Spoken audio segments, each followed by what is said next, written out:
Hola, ¿cómo estás, Carlos? ¿Qué pasaba? Se cayó internet, espero que no vuelva a suceder y que todo funcione bien. Yo, Tuvimos yo ahí tengo mi imagen, yo veo mi está imagen. tildada, ¿Qué está debería tildada tu hacer? imagen. Esperar a ver si ahí se carga, demos unos minutitos unos más que minutitos, segunditos para ver si se carga todo ok. Y largamos sin ningún problema. Yo lo único que Bueno, quiero corroborar es esa, que esté transmitiendo bien desde ME. Sí, esa te escucho. flechita que tengo abajo en la pantalla que es como un vuelta, eso no es para esto. No veo que No, me da vuelta la cámara, no es para esto. no, Bueno, no, quede no. ahí pintado, me dará mi ¿Qué? imagen. Creo que A ver, ¿querés que salgamos? A ver, dame un segundo. no, déjalo ahí, no hay problema. ¿Está bien? Bueno, perfecto. Bueno, entonces arranquemos con este conversatorio que vamos a hacer hoy. La temática central es hablar un poco de cuál va a ser la transformación, o cuál es la transformación digital que hoy está viviendo el rubro de la salud. Un rubro que para los que hemos trabajado en él, bueno, y vos lo vivís en el día a día, tiene mucho que ver la parte humana, el contacto, cómo nos estamos vinculando momento a momento con la otra persona, y esta parte humana hoy está un poco imposibilitada, estamos viviendo un aislamiento social. Entonces, frente a esto, la primera pregunta que me surge o me gustaría hacerte es, ¿cuál es el gran desafío que está viviendo actualmente la medicina? Bueno, seamos claros que este desafío de la medicina, que puede ser puntual, afecta porque todo el mundo está preocupado por la medicina, es un desafío que vemos en varias áreas. Este tema del coronavirus y de esta cuarentena mundial, que si alguien pensaba que un tercio de la población del mundo iba a estar en su casa, va a generar cambios de distintas dimensiones que van a afectar a la medicina, pero van a afectar a todos. Eso después quiero hablar un poquito, porque creo que en la masa laboral de la generación de ustedes, los cambios van a ser muy importantes, en la de todos, ¿verdad? Van a ser muy importantes. Entonces, que entiendan que va a haber cambios en todas las dimensiones.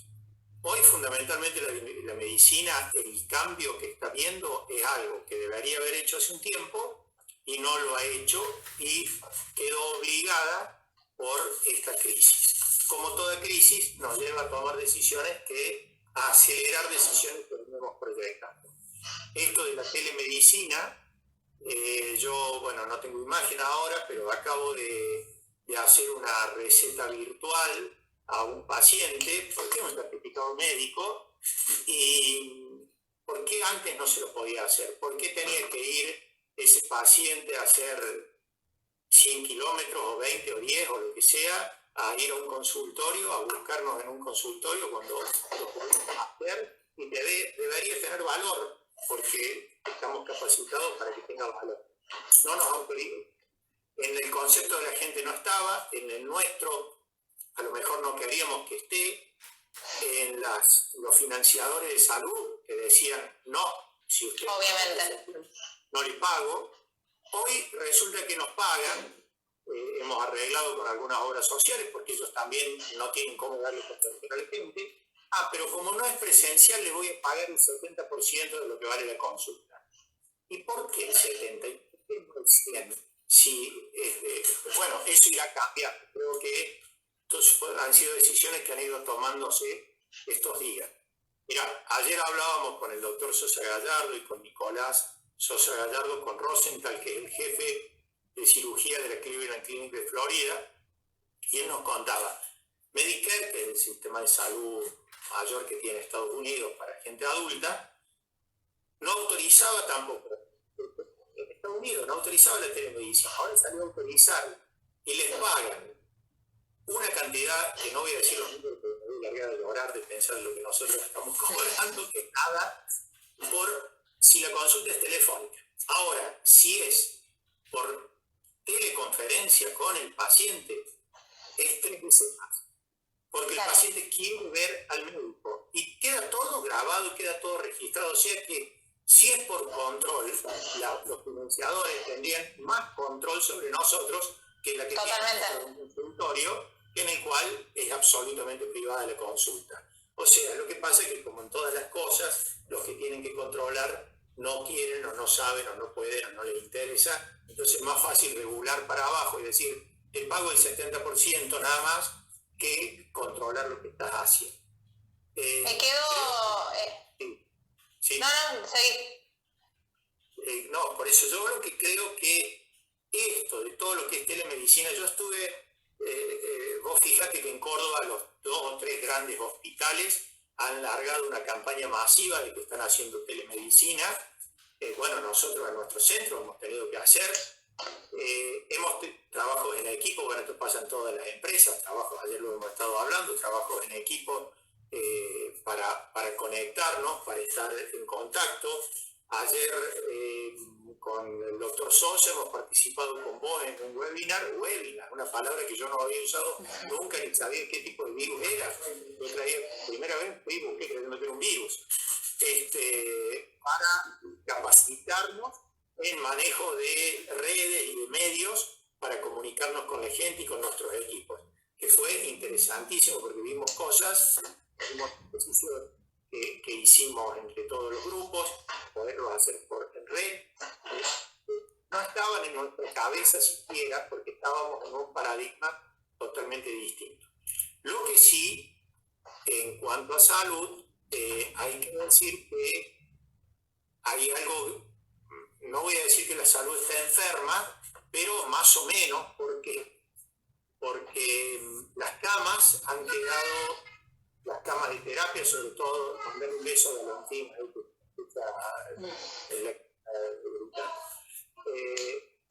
las camas han quedado esperando el pico de pandemia. Mientras tanto, los prestadores no pueden facturar esas camas, y mientras tanto, cuando llegan, están invirtiendo mucho dinero en equipamiento muy costoso de protección para pacientes y para médicos y para el personal de salud, los sanitarios, y bueno, y después esperando a ver si después alguna vez recuperan eso. Entonces va a haber mucha crisis en el sistema de salud. Y otra pregunta que me hago, y la dejo así, después lo charlamos. Dale.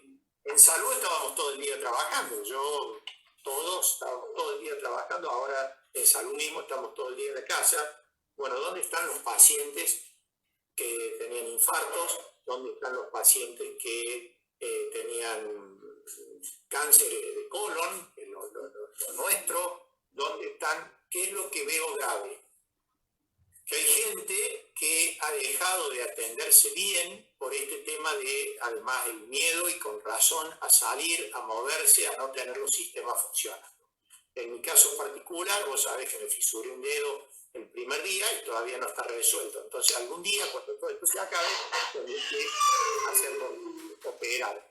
Entonces, esto es una cosa mínima o menor, pero en la salud está pasando eso. ¿Dónde están los infartos que se atendían absolutamente todos los días? O están llegando en peor estado a los sistemas de salud. O sea, los desafíos son varios y lo que estamos viviendo son muchas cosas de estas. Con el agravante de que va a haber un gran porcentaje, que va a ser más arriba del 15% o 20% del personal de salud, que va a estar infectado, contaminado y va a tener que dejar de hacer. Entonces, viene un cambio absoluto. Ahora te dejo hablar. No, perfecto. No, me quedo con varias ideas que uno las ve en el rubro a lo mejor de salud como exacerbadas, pero que lo estamos viendo también en otros sectores, y que a veces hoy salud tiene que tomar como la primera decisión, o es el que sale primero a la cancha, porque es el rubro a lo mejor más afectado y, como vos decís, más enfermo en este proceso, porque además es un enfermo que necesitamos salvar rápido para todos. Por un lado vemos bueno, esto del cambio obligado que se vio en todos los rubros, y este cambio obligado en el acelerar decisiones y cómo cuando estaba bien desarrollado o el equipo de trabajo, los medios de comunicación o las empresas que ya veníamos haciendo home office hace rato, esto fue un cambio sumamente llevadero. Y cómo este cambio en salud, que es un cambio absoluto de paradigma, habiendo trabajado en salud lo puedo confirmar, de que no es necesaria la orden en papel, no es necesario que te lo lleve, te lo puedo escanear, te lo puedo mandar por foto, hoy realmente lo digital nos facilita un montón de cosas y hay sistemas a veces tan burocráticos y estáticos que no quieren ese cambio y que hoy se han visto desbordados y sumamente, en un estado sumamente complejo, porque o te aceptas este cambio o lo aceptas, no tenés alternativa, que hasta hace unos meses atrás era una alternativa. Lo de la telemedicina, personalmente, cuando hace 4 o 5 años empecé a leer sobre Watson y la posibilidad de hacer telemedicina y parecía una locura, y hoy es algo que lo es súper real. Pienso todos esos años de desarrollo los podríamos haber capitalizado, pero es bueno, una decisión, es algo como muy personal.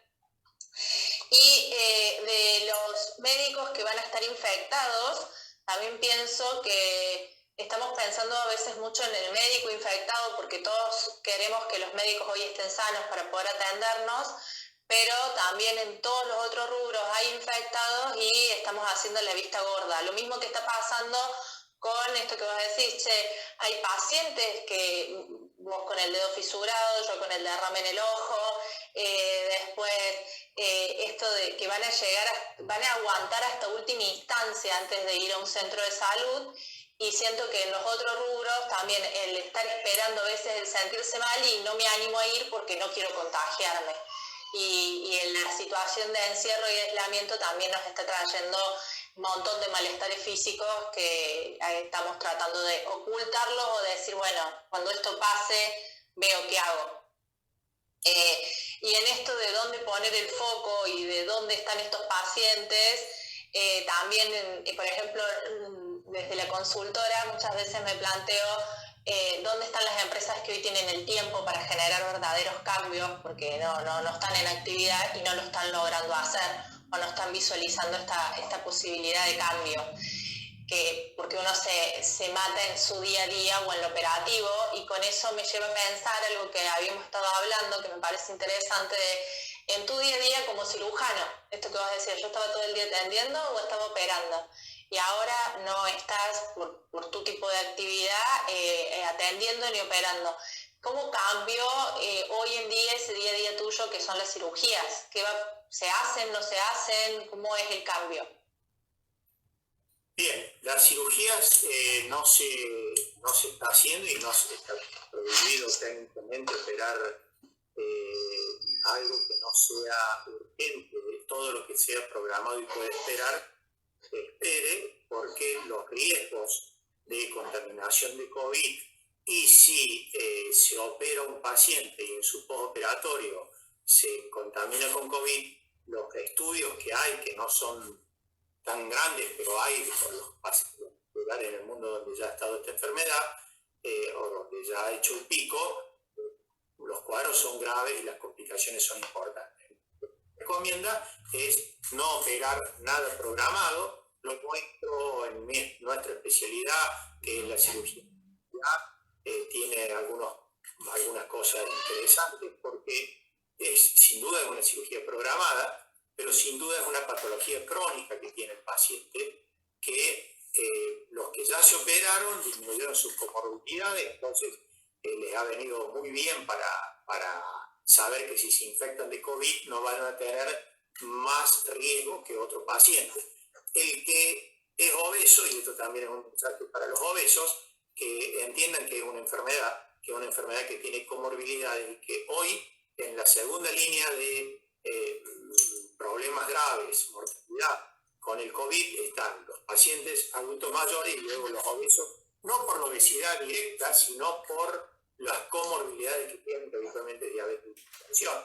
Entonces, es lógico, el paciente que tiene ansiedad, porque dice, ¿yo cómo hago? Bueno, no se lo puede operar ahora, y todo lo programado hay que esperarlo, porque por los riesgos de contaminación. Entendamos Bien. también que... Sí, pregunta. No, te escucho. Yo lo otro que quiero aclarar es, en realidad hay un montón de cambios que se deberían haber hecho antes. Si la salud no los ha hecho, ha sido porque los prestadores no han querido, por un tema a lo mejor económico de facturación.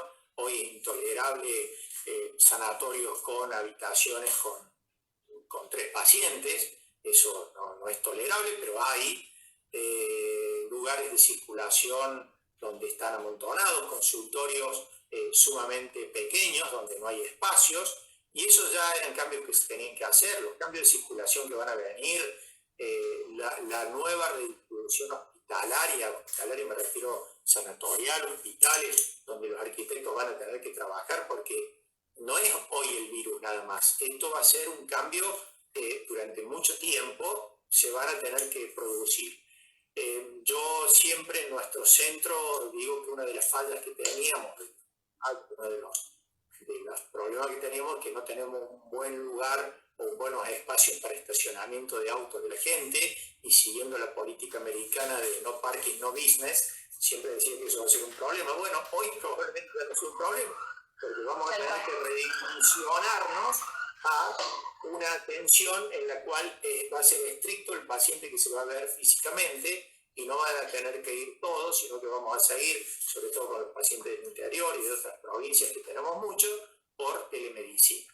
Así que creo que los cambios van a ser importantes y hay que estar activos y pensando. Ayer en la charla que tuvimos plenaria, en algún lado alguien preguntó, bueno, ¿cómo hacemos ahora cuando haya que volver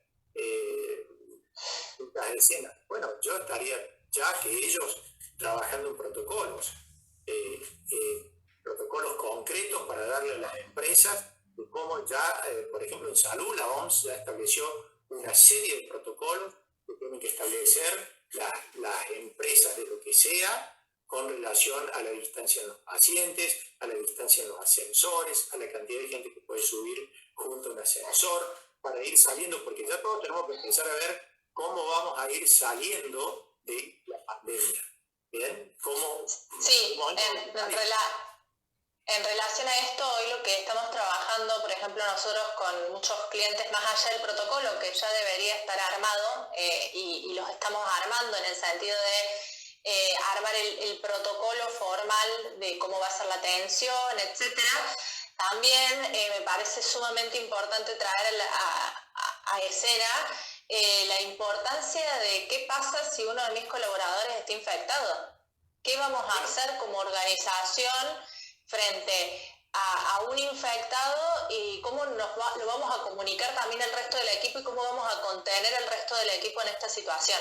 Porque no es solamente, bueno, hay un infectado, se va a su casa y se guarda por 15 días, sino que hay un grupo de trabajo que empieza a ver, y esto es algo que hoy en día lo siento más cercano, empezamos a ponerle nombre y apellido, caras a personas infectadas con este virus. Antes, por lo menos personalmente, hasta hace una semana, 2 semanas atrás, no tenía nadie conocido infectado. Hoy yo tengo conocidos infectados, y también que, bueno, gente que ha fallecido. Entonces ahí entro en pensar, bueno, ¿cómo vamos a manejar y contener esta situación? A lo mejor vos nos podés ayudar ahí desde el rubro de la salud, están a veces más en contacto con lo que es la enfermedad y lo saben manejar mejor, pero quienes a veces no estamos en el rubro, nos cuesta mucho enfrentar la enfermedad y un poco tomarlo como algo más familiar, porque hoy en día es algo con lo que estamos conviviendo. Mira, el tema es muy interesante, porque se ha dado, el problema no es la gente, digamos, normal y lo que estamos en salud, que sabemos cómo son las cosas. El problema son algunos políticos de amplio peso en el mundo, donde están diciendo el virus es de tales, culpa de tales, esto de tal, y van generando toda esta ola de marcar a la gente. Esta es la realidad. vos sabés que yo los primeros días, cuando empezaron los aplausos a los médicos, escribí una notita que la mandé en algunos lugares, donde lo veía bastante hipócrita el asunto. No es que no nos gusten, que nos mimen, pero lo veía hipócrita, porque dije en aquel momento, esto es gente que está asustada a algo que no sabe qué es, y cuando se infecta el primer médico, no lo van a dejar entrar a su casa, en el mismo edificio donde lo aplaudían. Y así fue, pero esto forma parte de la condición humana, no es ni siquiera una crítica. Lamentablemente los medios y a todos nos prendemos en esto. Entonces no hay que estigmatizar, por eso tampoco hay que decir el virus es culpa de tal. El primer caso que hubo en España de una médica que le rompieron todo el auto, y cuando nos pusimos a ver, a leer y demás, con amigos españoles, ¿qué fue? Bueno, el esposo era chino. Más allá de la condición médica, el esposo era chino. Terminamos echándole la culpa y ante lo desconocido actuamos así. A ver, acá tenemos que entender que hoy tenemos una científica, ya no es más mágica, no es más esa medicina religiosa que quiere, que le echábamos la culpa a algo, y era culpa de una raza, culpa de algo, porque venían las epidemias que han ocurrido siempre en el mundo, y tenemos una medicina científica. Entonces tenemos que seguir los canales oficiales, los canales científicos. Trump no es un canal científico, ¿no? La OMS es un canal científico. Lo aclaro porque es grave lo del muchacho ese. Pero sí, bueno. me parece sumamente interesante esto de hablar de que esta medicina mágica o el doctor que me iba a curar seguro, hay una ciencia por detrás y está bueno tenerlo a veces como más en presente. En relación a la medicina y la medicina como ciencia, hoy la medicina va a tener un cambio sin lugar a duda, como muchos otros rubros, ¿sí? Es un rubro que lo está viviendo como en primera persona, está en la batalla, está en el frente de batalla, pero muchos rubros van a tener grandes cambios. Me gustaría saber cuál fue el último cambio histórico que sufrió la medicina antes de este.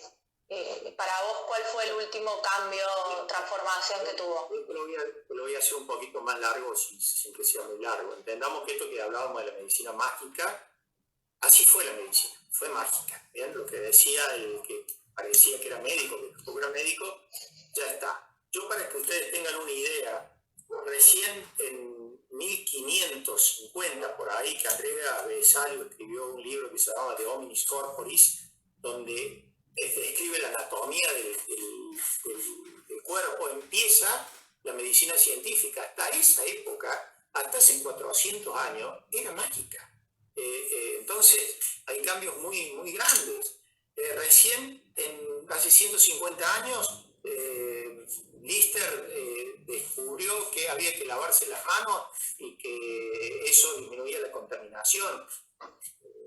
Si yo tengo 60 años y esto fue hace 150, bueno, no hace mucho. Entonces, siempre estos cambios han ido acompañados del avance de la ciencia. La anestesia para que no te duela cuando se acaba una muela también no tiene más de 100 años. Entendamos que estos cambios son así. Entonces, hoy yo te puedo decir que los últimos grandes cambios de la medicina, en los últimos 20 años la medicina avanzó más que en los últimos 200, sin lugar a dudas. Entonces podemos decir, che, es más importante haber descubierto los rayos X hace 120 años, o es más importante las vacunas cuando se descubrieron hace nada más que 60, 70 años, o es más importante haber llegado a un trasplante, o es más importante la genética. Bueno, creo que todo hace al todo. Bien, hoy podemos estar hablando de este bichito porque la microscopía electrónica lo permitió ver, porque la genética permite decodificar todo su genoma, porque podemos verlo, antes ni siquiera se sabía de qué podía tratarse. Entonces, es toda una evolución. Pasa por ahí, es toda una evolución en la cual estamos insertos hoy, y que hay otra cosa, ¿no? Esto tiene, el futuro es es tan incierto. Esto hago un paréntesis porque ayer cuando charlábamos con tu grupo y demás, nuestro grupo, estábamos todos, muchos preguntaban, bueno, ¿y qué vamos a hacer más adelante? Bueno, que hoy el futuro es tan incierto porque esto no sabemos cuándo termina. Nadie sabe, sabemos muy poco del bicho, sabemos muchísimo. Para que en 3, 4, 5 meses que está dando vuelta, 4 meses, se sepa todo lo que se sabe, es un avance en la medicina fantástico, pero para la gente no le alcanza. El futuro entonces es tan incierto, el presente es tan demandante que termina consumiendo todo, porque la vida sin futuro va a producir una concentración en el presente. Entonces, de toda la gente que ayer preguntaba, ¿qué vamos a hacer dentro de 4 meses? Nadie sabe dónde vamos a estar parados dentro de 4 meses. ¿Está bien? Nosotros tenemos que preparar, ir viendo distintas alternativas, distintos horizontes y distintas formas de decir cómo saldremos de esto. Bueno, hay que dibujar varios escenarios. Bien, me quedo con un par de ideas antes de hacerte la pregunta final para ir cerrando el vivo de hoy. Esto de todo es el todo y nosotras es algo que desde la consultora lo aplicamos día a día. Cada pequeña acción, cada pequeño movimiento que uno hace dentro de la organización y de la cultura, uno lo vive. En el caso de la medicina es algo mucho más profundo, pero también es como ir sumando paso a paso y no de golpe querer dar el gran paso, porque como vos decís, si no se hubiesen creado antes los rayos X, no hubiésemos creado las vacunas o no hubiésemos creado un montón de esto del lavado de manos, difícilmente hoy tendríamos un montón de cosas que tenemos dentro de la medicina. El futuro es incierto, sin lugar a duda. Hace ya por lo menos 3 años que venimos hablando nosotras fuerte del concepto del mundo VUCA, de este mundo volátil, ambiguo, incierto y cambiante, y a veces nos miraban como, pero qué raro es esto, y es un concepto que lo hablamos y hoy una realidad nos hizo que lo estemos palpando todos. Y esto del presente demandante y cómo las demandas de eficiencia, las demandas de tenés que seguir trabajando igual, tenés que seguir siendo mamá en mi caso igual, tenés que seguir estudiando igual en un ambiente no normal y sin poder predecir un poco hacia el futuro, se hace muy complejo y es una realidad que hoy estamos viendo en todos lados y que todos la estamos viviendo. Para cerrar, Carlos, bueno, muchas gracias por el tiempo compartido y por el conocimiento compartido. Y me gustaría saber cuál ha sido el gran aprendizaje de este COVID-19 para vos y para tu empresa. Bueno, yo te quiero aclarar 2 cosas. Para que haya habido aprendizaje, que esto es justamente la ciencia, es eso, ¿no? Haberse encontrado que te equivocaste para poder cambiar. Por eso lo místico, lo mágico, como no encuentra errores, no cambia y hace los años que está igual. Entonces, es muy interesante entender eso. Para que haya aprendizaje tenemos que ver dónde estuvieron los errores. Entonces, yo creo que esto nos va a llevar a todos como sociedad a un cambio en varias cosas, ¿no? En la dimensión económica, sin lugar a dudas, lo dijimos, está la mitad del mundo parado, que ni siquiera en las guerras ha pasado eso, porque en la guerra siempre alguien está perdiendo, pero alguien está ganando y está produciendo, o todos están produciendo. Acá es una cosa muy rara. Un cambio político. Estamos en un estado de excepción. Yo no puedo salir de mi casa, la policía me para en la esquina. Yo traté toda mi vida de que esto no fuera así. Entonces hay un cambio que no es menor, en ese estado de excepción se convierte en norma, es un problema. El control de los ciudadanos, porque va a haber gobiernos en el cual probablemente estemos o no, en que van a utilizar eso para muchas cosas. Entonces también para toda la gente joven como vos que tiene que reubicarse laboralmente, tenerlo en cuenta. Dimensión económica y dimensión política. Va a haber una dimensión jurídica en la cual estamos ya insertos, contratos que no se van a cumplir, montones de pactos que hemos hecho, de deudas, de esto, de lo otro, que es imposible. El plan de ahorro que estabas pagando que no lo vas a poder pagar o que no te va a interesar dentro de un año pensar en el auto. Tal cual. Entonces va a haber una dimensión jurídica muy importante, ¿no? Que va a ser muy novedosa. Va a haber, y esto es, a esto voy un poco más a lo mío, una dimensión existencial. A ver, en Argentina se calculaba cuando empezó esto que si no se tomaban medidas el número de muertes iba a ser de 40.000 muertes en el país. Y que con las medidas de confinamiento se puede llegar a no más de 1.000. Hoy estamos en 160, creo, 170. Sí. Esto, entendamos la dimensión existencial. O sea, todos aceptamos salvar 40.000 personas y a lo mejor llevar a 10 millones de personas a la pobreza. Y me parece bien, a mí me parece bien. ¿Bien? Después veremos cómo salimos de la pobreza. Pero esto hace 50 años era inaceptable.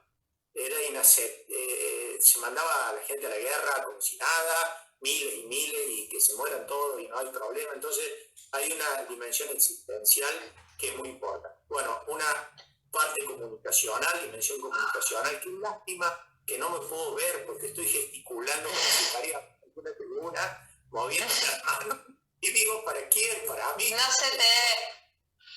Bueno, hay una dimensión comunicacional. Estamos viviendo un tema único. Vos te das cuenta que esto es increíble. Todo el mundo, en todo el mundo, diario que habla del mundo está hablando de esto. Esto puede haber ocurrido el día de las Torres Gemelas, a lo mejor, un día. Hoy hace meses que todos estamos hablando todo lo mismo. En la dimensión ética también está a quién salvar, ¿no? Es decir, cuando se plantea, che, respirador, ¿a quién salvo? Y acá hay una cosa muy interesante, porque los que estamos tomando decisiones somos la gente de mi edad, o los que están tomando, el presidente y demás tiene mi edad. Entonces, estamos más cerca de estar viejos mayores que la edad de ustedes. Entonces, estamos tomando decisiones realmente para el futuro, o estamos tomando decisiones para el futuro nuestro. ¿A quién salvar? Es todo un tema. Electoralmente el mundo va a cambiar, un montón de cosas van a cambiar, sin duda. Políticamente también va a cambiar. Así que creo que hay muchas cosas. Entonces, lo que creo que hemos aprendido es que no eran importantes tantas cosas que creíamos que eran importantes. ¿Y a qué le vamos a empezar a dar valor ahora, no? ¿Y qué cosas que antes valorábamos tanto que hoy ya no generan valor ni son un factor diferencial? ¿Y a qué le vamos a dar valor y cuánto le vamos a dar de valor y por cuánto tiempo va a ser el cambio? Yo, la verdad que cuando pase todo esto, espero que estos cambios duren, pero habitualmente volveremos a las viejas y malas costumbres. Hemos aprendido que el planeta también lo tenemos que respetar, hemos aprendido un montón de cosas. Esto no es simplemente un tipo que comió un murciélago, sino que, bueno, estábamos ocupando, somos 7.000 millones de personas, en un mundo en el cual tenemos que respetar también todos los sistemas si no los podemos manejar. Mira, hace un año hubo una charla muy interesante en el Consejo de Médicos donde se planteaban los desafíos de la medicina para los próximos años, y te voy a leer los 4 primeros títulos nada más para que veas que no es que no se sepa. Uno era contaminación del aire y cambio climático, el otro era enfermedades no transmisibles, el tercero era una pandemia global de influenza que podía ocurrir dentro de los próximos 10 años. Bien, y acá la tenemos. Y nadie aprendió nada. Así, la gente que maneja la economía no quería saber nada de esto. ¿Cómo me van a decir que voy a parar si yo no puedo? Los políticos dijeron, pero están todos locos, y ahora están todos parados, están todos llorando, pero ya se dijo, ¿bien? Bueno, Candela, sí, he hablado demasiado. Bien. No, está bárbaro, está bueno saber. No me veo. No te... Antes de irnos me gustaría que hay un par de comentarios, leerlos. Bueno, Silvia pregunta, hola Doc, ¿cuántas veces se puede realizar el hisopado? El primero dio negativo y los otros 3 faltó material. No sé si sabrás o buscamos un especialista. Me doy toda la imagen que debe ser Silvia Ramallo. Exacto. Bien, bueno, primero le mando un beso a Silvia. ¿Ves? Silvia está en un centro donde han tenido casos positivos de COVID, entonces está preocupada. Bueno, Silvia, el tema del hisopado es tan complejo me hicieron un hisopado hace 3 días y era negativa, y hoy soy positivo. ¿Estaba mal hecho? No se sabe tanto de este virus. Hay periodos ventanas en los cuales no se está registrando o está dando negativo cuando en realidad es positivo. Por eso tampoco los números de infectados reales en los países que han tenido... Mirá, hoy estábamos hablando con el doctor Sosa Gallardo, con un médico de España, y nos estaba comentando que creen que los primeros casos ya fueron en los primeros días de enero, o sea, no cuando apareció el primero. Bien, entonces era mucha más infectada que ya resolvió el tema y que no lo supo, por eso hay que hacer control y demás. Pero bueno, las veces que te hagan el hisopado y mal no está, mal no viene. Bien, bueno, los otros eran saludos más que nada, así que Carlos, muchísimas gracias por participar, gracias por contarnos un poco tu experiencia en el rubro de la salud. Creemos, y todos creo que lo estamos viendo, que es un rubro que está 100% atravesado por este COVID-19, uno porque le tiene que hacer frente al COVID y estar en primera línea de batalla, y a la vez porque lo hemos... bueno, no nosotros, sino el virus, lo ha empujado a aceptar cambios y reinventarse en pleno proceso de crisis. Entonces nos parecía interesante escuchar desde primera mano esta información. Además, en la generación de ustedes, Candelaria, a ver, mi papá entró a trabajar en el mismo trabajo en el cual terminó su vida y nunca se le ocurrió cambiar. Yo ya fui de una generación de muchos cambios, y la de ustedes, que está flotando permanentemente, creo que esta es la gran oportunidad también que tienen para ir viendo a dónde viene, qué nuevas herramientas pueden tener, porque va a haber gente que va a tener que trabajar de cosas que ni se le ocurrían que esto existía, ¿bien? Como, bueno, ¿quién gerencia esta crisis? A ver, ¿hay alguien que sepa gerenciarla en cada empresa? Bueno, tendrán que poner gente que sepa gerenciar la crisis, y esta es la generación de ustedes, esto es clarísimo. Así que cuando hace unos tiempos hablábamos en las charlas, a fin de año pasado, que fui a dar unas charlas para el gobierno, y hablaba de los trabajos del futuro, y que uno de los trabajos iba a ser poder tener la capacidad de coordinar equipos multidisciplinarios que estén en distintos lugares del mundo y que hablen distintos idiomas, pero no digo de lengua, sino que sea un médico con un tecnológico, con un biólogo, con un administrador, y que puedan llegar a un factor común. Muchas de las señas me decían, eso no va a pasar nunca, y hoy lo vemos en la realidad diaria, porque si no hablamos todos el mismo idioma, encontrarle la solución o el mejor camino es muy difícil. Entonces es como, se veían como trabajos del futuro de acá a 20, 30 años, y hoy los estamos viviendo en el día a día. Totalmente, además van a ser trabajos que hoy no sabés cuáles son. ¿Está claro? Exacto, no existen. ¿Cómo, Candela? No te escucho. Totalmente, que son trabajos que no existen todavía. Hoy no existen. Así que el futuro es de ustedes, que son jóvenes, y los dinosaurios, como decía Charlie, van a desaparecer. No se hagan problema. Un beso a todos. Bueno, muchas gracias, un beso grande, gracias por el tiempo de todos, y gracias, Carlos, por acompañarnos en el vivo de hoy.